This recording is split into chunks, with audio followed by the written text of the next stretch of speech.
Hi, now I am going to explain about hypersensitivity reactions. Hypersensitivity reaction is a damaging of the tissue due to any immune responses. It is not the exaggeration of the cells, it is a damaging of the tissues due to the immune responses. It is mainly classified 4 categories. Those are type 1, type 2, type 3 and type 4. Type 1, 2, 3 are immune mediated. That means those in here antibodies are involved. But in type 4 antibodies are not involved and it is a cell mediated. And if we look into the type 1, here antigen is free. It won't fix to the specific site, but antibodies are fixed to the specific site. Here antibody is a IgE. It is stimulated by mast cells and basophils. These mast cells and basophils are stimulated commonly by IgE, C3A, C4A, C5A and some substances, venom and some drugs, if any physical traumas and severe sunlight. These factors will stimulate the mast cells. These mast cells and basophils are same function. It both are same functional, we can say. The mast cell is presenting in connective tissue, but basophil cells are present in circulating system. Mast cells are derived from the bone marrow. It is located in our body most commonly in around the connective tissue of blood vessels and mucosal lining of the respiratory system, GI system and skin. These areas most probably these mast cells are present. If you see into the type 2, in type 2 antigen always fixed to the specific site and it is intrinsic, but antibody it is not fixed to the specific site. It is always free and the antibodies are either IgG or IgM. There is no immune response here, we will see. It is antibody mediated. Even type 1 also no immune responses. If you switch into the type 3, the type 3 here antigen is either exogenous or endogenous. Here antigen is free. That's why the antigen and antibody combine together form a complex. So it is called as immune mediated complex. And if you look into the any foreign body enter into our body, the primary reaction our body gives is phagocytic reaction. That means here the lysosomal enzyme will kill the either bacteria or fungal or viral or any other substances. But unfortunately, if lysosomal enzyme is not kills the pathogens or antigen, or if it kills the partially means the further reaction may it continue. I will show you the now figure, you can clearly understood.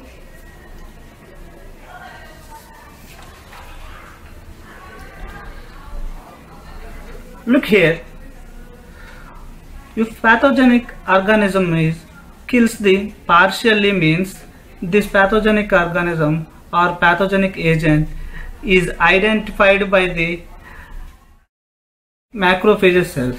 Here the chromosome number 6 will release the MHC class 2 molecule or HLA class molecule will bind to this antigen, and then it take up to the surface of the macrophagic cell. Take up to the surface of the macrophagic cell, and then it immediately shift into the lymphatic circulation. It goes to the lymphatic circulation. There it activates the T cell. This cell will recognized by the T cell receptors first. Look here, this is the T cell receptor.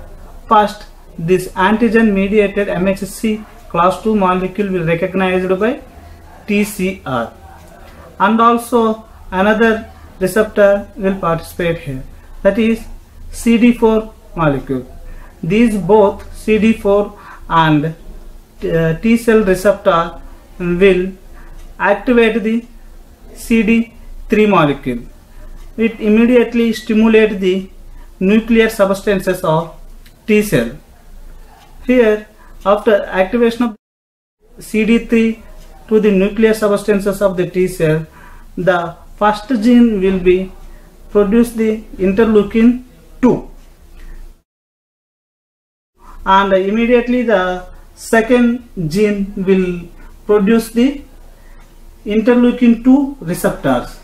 These both will immediately activate and overstimulate this nuclear material. Enough production of T helper cell. If the sufficient T helper cells are proliferated means, then immediately the response will go back, and this T helper cells too will respond to stimulate the next gene.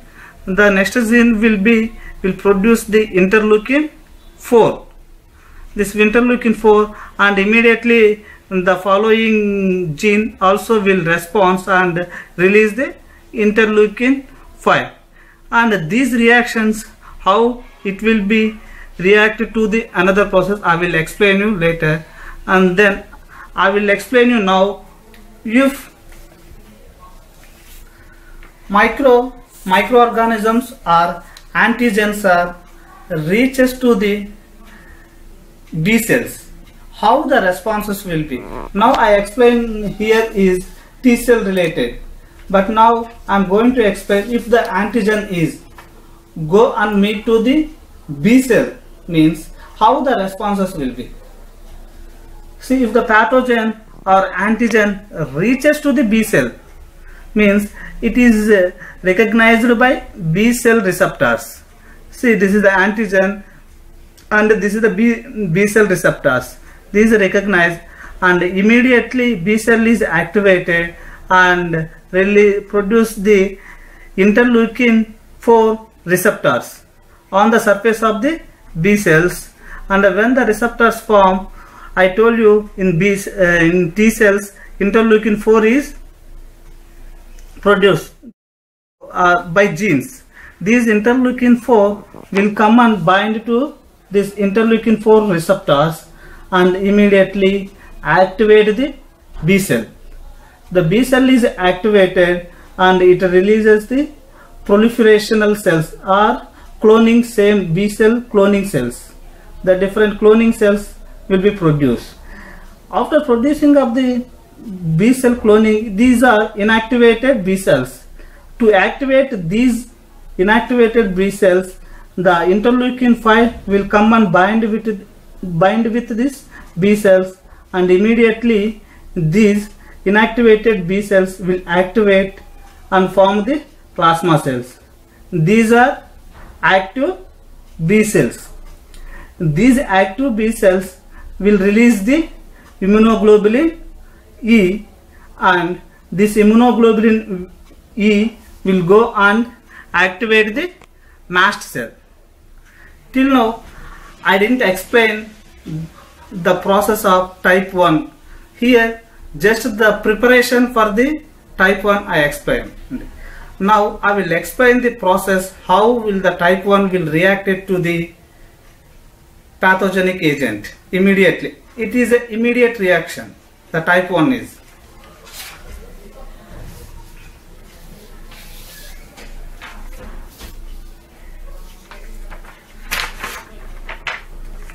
Look here. If the pathogenic or substances, any foreign substances enter into the respiratory tract. In respiratory tract means it is entering into the deep and the bronchial area. Look here, this is a mast cell. Think it is a mast cell, and the surrounding this green color is mucosal lining, and these mucosal glands,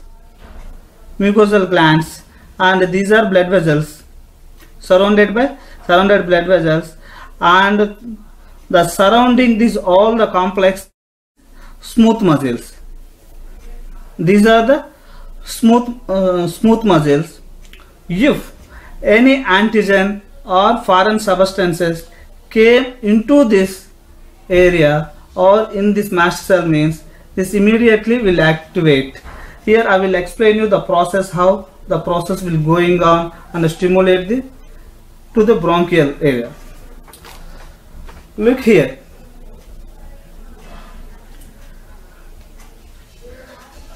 This is a mast cell, the lining. This is the mast cell. The mast cell, when the pathogenic organ enter, the mast cell receptors are activated, and this is recognized by mast cell antigenic receptor, antigenic receptor and antibody. Look at, this is the antigen. It is recognized through the receptors, and when it recognizes, it produces some substances into the cytoplasm. And if substances here a multiplication will occur, then immediately it goes to the surface area and release some granules. Those three granules are histamine, protease, and NCF and ECF.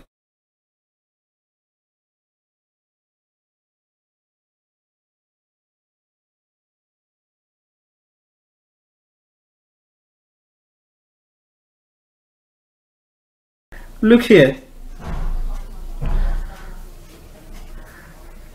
These histamines are causes the vasodilatation and vascular permeability, spasmogenic reaction, and glandular secretion. Vasodilatation will occur. When the vasodilatation will occur, here, look here, the blood vessels will dilate and interstitium will be formed the edematous here, and increase the vascular permeability. Here the increased vascular permeability will take place, and spasmogenic. See, look here, these are the spasmogenic. It shrinks the smooth muscle cells, and glandular secretion. Look here, the glandular secretion will release this into the lumen. In this lumen, it will be closed, and the patient is unable to breathe properly due to the closeness of the lumen. And proteases. If you look into the proteases, the tissue damaging cells release the inflammatory mediators, and another reaction is C3 is activated to C3A, and C5 is activated to C5A. This will go and stimulated the again mast cell. Look here, with the help of C3A receptor and C5A receptors. The overstimulation of the mast cell, when it's overstimulated, and other substances will release it. Look here, the membrane also will be activated. Here, the mast cell membrane also will activated and releases the phospholipase A2. Phospholipase A2. If the phospholipase A2 is releases means here the following action will be takes place. The phospholipase A2 will be break down the phospholipids. Look here, this is the phospholipids. will break down the phospholipids and releases the arachidonic acids. These arachidonic acids will release the two forms. Those are cyclooxygenase and lipooxygenase. If the lipooxygenase of C means these LTB4, LTC4, LTD4 and LTE5. These molecules will be released by the lipooxygenase. This LTB4 is a most strongest cocogenic neutrophil, and this LTC4, LTD4, LTE5, this is a strongest spasmogenic molecules in the world. Till now, these three are the world topmost spasmogenic agents. Those are LTC4, LTD4, LTE5. And if you look into the cyclooxygenase, this cyclooxygenase will process the prostaglandins, and prostaglandins will be produced as the three forms. Those are PGD2, PGE2, PGF2. The prostaglandin D2 is a more powerful. It will activate the secretion of mucosal glands, will secrete, and here closes the lumen. Here I told you already neutrophilic reaction will be more strongest. This neutrophil deposition will be takes place here, and spasmogenic, I told you it is a powerful agent. This due to the spasmogenic agents, the smooth muscular cells will be shrinking, and it will be form the edematous. And here the second reaction is the receptors will activate the mast cell nucleus. It will activate. When it activates the nuclear substance of mast cell, it releases the mRNA. When the stimulation of the mRNA, it releases the cytokines. These cytokines will produce as the tissue necrotic factors, interleukin 1, interleukin 3, interleukin 4, interleukin 5, interleukin 6, and GM-CSF and MIP. Here you should remember only these three is important, that is interleukin 3 and interleukin 5. You can easily remember 1, 3, 4, 5, 6. Only the missing is interleukin 2, and this interleukin 3 and interleukin 5 is IgE, immunoglobulin activating factors. These two will be activate always immunoglobulin E. Look here, I already told you before, this interleukin 3 and the interleukin 5 also released by the Th2, that is T helper cell 2 and mast cells. So by these reactions, the patient will develop the problem like difficulty in breathing, dyspnea, that is dyspnea, and the patient is asthmatic, and he required immediately oxygen. These symptoms, to avoid, the patient we will give immediately either nebulization or oxygen supply. In these symptoms we will see in asthma patients most commonly. So the asthma is type 1. The late phase reaction is here platelet activating factor. The platelet activating factor main function is it will perform all these actions. All these actions, it will be vasodilatation and vascular permeability and spasmodic. All these actions it will perform platelet activating factors. So the asthma is a type 1. Remember always. Thank you so much.